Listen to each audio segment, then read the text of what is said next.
하루의 시작을 말씀으로 5월 20일 화목한 큐티 모이게 되신 여러분들을 환영합니다. 오늘도 저를 따라서 함께 큐티를 해보도록 할게요. 먼저 기도하고 시작하겠습니다. 하나님, 오늘도 우리 눈을 열어서 주의 말씀에서 놀라운 것을 보게 해주세요. 예수님의 이름으로 기도드립니다. 아멘. 오늘의 말씀은 사무엘상 27장 1절부터 12절입니다. 오늘의 말씀은 사무엘상 27장 1절부터 12절 말씀입니다. 먼저 한번 들려드리도록 할게요. 그러나 다윗은 속으로 이렇게 생각했습니다. 언젠가는 사울이 나를 잡을 것이다.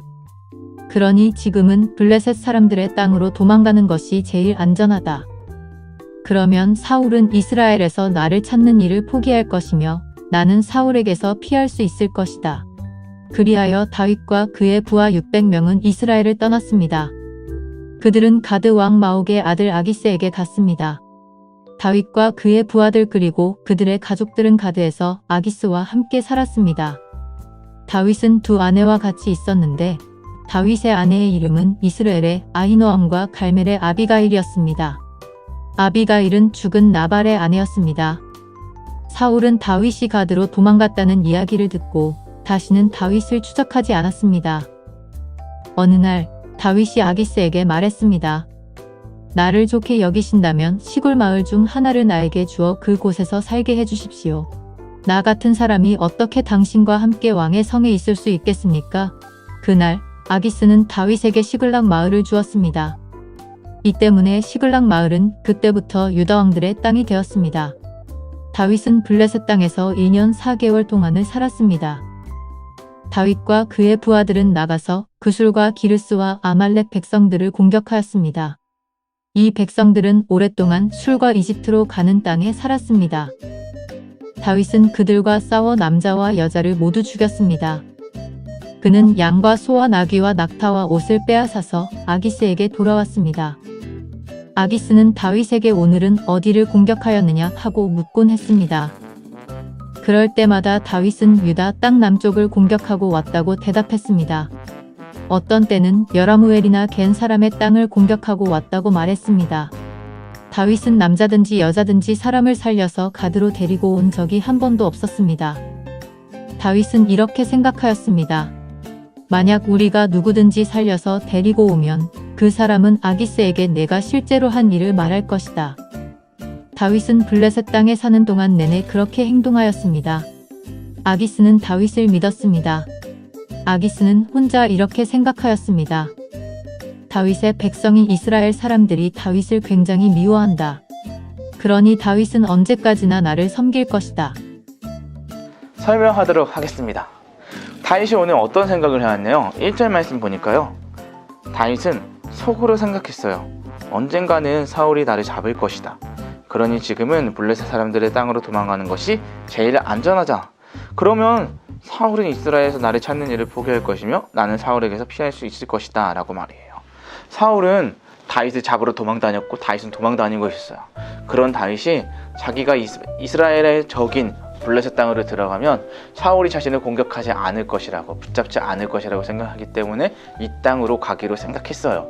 그리고 이전 말씀 보니까 어떻게 했나요? 다윗과 그의 배와 600명은 이스라엘을 떠났습니다. 그리고 가드왕 마옥의 아들 아기스에게로 갔습니다 라고 합니다. 아기스가 있는 곳으로 갔고요. 그곳에서 살았다고 합니다. 그리고 4절 말씀 보니까 사울이 다윗이 가드로 도망갔다는 이야기를 듣고 다시는 다윗을 추격하지 않았다라고 합니다. 추적하지 않았습니다. 그래서 다윗은 이제 그 가드 땅에서 살게 되는데 어느 날 다윗이 아기스에게 말한 거예요. 왕이시여, 나를 좋게 여기신다면 시골 마을 중 하나를 나에게 주어 그곳에서 살게 해주세요. 나 같은 사람이 어떻게 당신과 함께 왕의 성에 있을 수 있겠습니까? 라고 말이에요. 그랬더니 오늘 아기스가 다윗에게 어떤 마을을 주었냐면 6절 말씀 보니까요. 다윗에게 시글락 마을을 주었습니다 라고 하면서 시글락 마을을 주었다고 합니다. 다윗은 그곳에서 7절 말씀 보니까 1년 4개월을 살았다고 합니다. 그러니까 1년 4개월, 그러니까 16개월을 그곳에 살았죠. 좀 오래 살았어요. 그곳에서 다윗은 살면서 어떤 일들을 했는지 보니까요. 8절 말씀 보니까 다윗은 그의 부하들과 함께 나가서 크슬과 기르스와 아말렉 백성들을 공격하였다라고 합니다.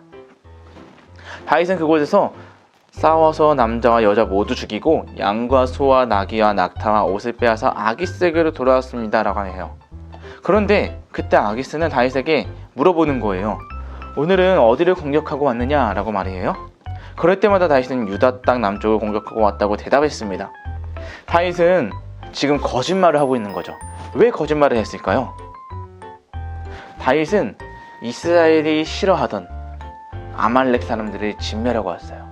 사실 하나님께서는요, 이스라엘 백성들에게 아말렉을 진멸하라고 했지만 진멸하지 않았거든요. 이스라엘의 적이었거든요. 그런데 다윗은 지금 이방 땅에서 하나님이 진멸하려고 했던 아말렉을 공격하고 왔던 거예요. 그런데 이런 것을 물어볼 때마다 다윗은 늘 아기스 왕에게 유다 땅을 공격하고 왔습니다 라고 했어요. 그러니까 아기스는 다윗의 거짓말을 믿었고 12절 말씀 보니까 아기스는 다윗을 믿었습니다. 그리고 혼자 생각했어요. 다윗의 백성인 이스라엘 사람들이 다윗을 굉장히 미워한다. 그러니 다윗은 언제까지나 나를 섬길 것이다 라고 하면서 혼자 착각하면서 오늘의 이야기가 끝나게 되죠. 오늘 저는 이 말씀을 통하여서 여러분들과 두 가지를 나누고 싶어요. 첫 번째는 하나님만 믿었다는 거예요. 다윗이 원수의 나라 블레셋에서 살아갈 수 있었던 것은 하나님만 믿었기 때문이에요. 그는 살아남기 위해 최선을 다했고 자신의 힘으로 사울을 죽일 수도 있었지만 그러지 않았던 것은 모든 것을 하나님께 맡겼기 때문이에요.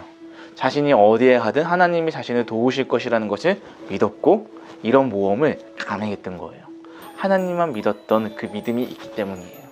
두 번째, 어디에서든지 하나님의 사람으로 살아가는 거예요. 이방 땅 블레셋은 하나님을 섬기지 않는 곳이었어요. 그러나 그곳에서 다윗은 하나님이 진멸하라고 했던 하나님의 말씀을 지켰어요. 아말렉 사람들을 공격했죠. 사울은 그것을 하지 못했어요. 그러나 다윗은 지금 도망자 신세임에도 불구하고 하나님을 진멸하라고 했던 아말렉 사람들을 진멸하고 공격했어요. 아무리 힘들고 어려운 상황이 있더라도 그는 하나님의 사람으로 하나님의 말씀을 지키며 살아갔던 거예요. 우리도 하나님의 사람이기 때문에 어디에 있든지 하나님의 말씀을 지키며 하나님의 사람처럼 살아가는 저와 여러분들이 되기를 바라요. 이 시간 생각하기로 넘어갈게요. 다윗은 함께 지내는 사람들 600명과 다시 블레셋 사람들의 땅 가드로 돌아갔어요. 왜냐하면 다윗은 사울을 피해 도망다니고 있었기 때문이에요. 가드 땅의 왕 아기스는 다윗을 받아주었지만 잘 감시하고 있었어요. 아기스 왕은 다윗에게 땅 시글락에서 지낼 수 있게 해주었어요. 곧 다윗은 땅 아말렉을 공격하였고 아말렉은 이전에 이스라엘을 괴롭혔어요. 다윗은 어려운 상황에도 하나님의 나라를 이루기 위해 노력했어요. 맞아요. 다윗은 어디에 있든지 어려운 상황 속에 있더라도 하나님 나라를 이루기 위해 최선을 다하는 삶을 살아갔던 것을 우리는 오늘 볼 수 있습니다. 관찰하기로 넘어가겠습니다.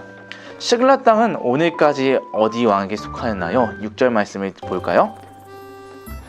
시글락 마을은 그때부터 유다 왕들의 땅이 되었습니다 라고 하면서 유다 왕에게 속한 땅이 된 거죠. 결심하기를 볼게요.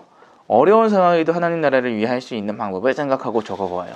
여러분들 어려운 상황 속에서 할 수 있는 게 무엇이 있을까요? 저는 바쁘고 힘든 상황 중에 있지만 그럼에도 불구하고 하나님의 말씀을 가까이 할 것.